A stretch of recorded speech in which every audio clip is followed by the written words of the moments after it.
I've mentioned before that I really like these feeder league type of things that the UFC is doing. I think it's brilliant. Road to the UFC, looking for a fight. Fight Pass is airing all these regional and other small promotions. The PI, I think it's brilliant. It is so smart. Because they're going to be very, very close to all the real good guys. They can keep an eye on them, and they can bring them up. You know, we talked about Shanghai PI having, I don't know, maybe a week ago or something, having scholarships. So these guys can live in dorms on site and just train and have some money in their pocket from the UFC and not have to worry about jobs and things like that, and just pay attention to developing themselves and their skills, and it's great stuff. So Road to the UFC was what, last Sunday, I think? I lose track of days because every day is so full that I forget. I think it was last Sunday, I think. They gave this guy here a contract. I don't know if it's even possible to say his name. Nyamjargal Tumendembeler. I don't know how it's pronounced, to be honest, so forget about it.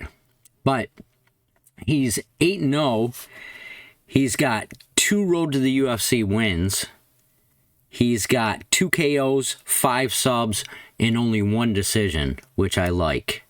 I've said many times, when I see a bunch of decisions, you know, hey, you won. I'm not knocking it. But that tends to go to the boring side a lot of time.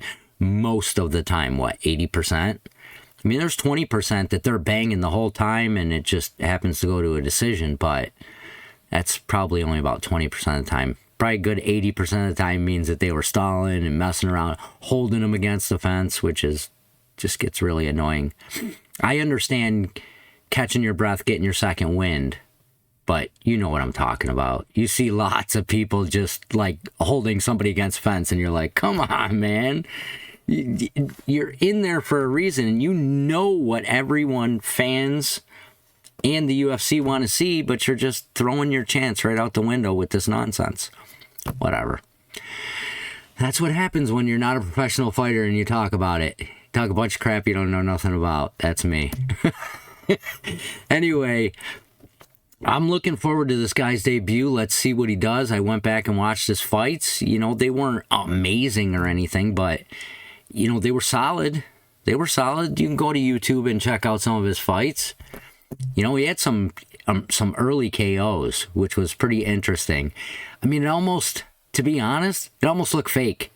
Caught him just right, so you're like, wait, 7 seconds? What are you talking about? It was like the first punch or whatever, second punch, whatever it was. But hey, you know, I guess he got some power in his hands. And he's pretty accurate, I would assume, where he's aiming. You know, one of them I was thinking about, I think, hit him right on the temple, which is great. Hey, you know, more power to him, man.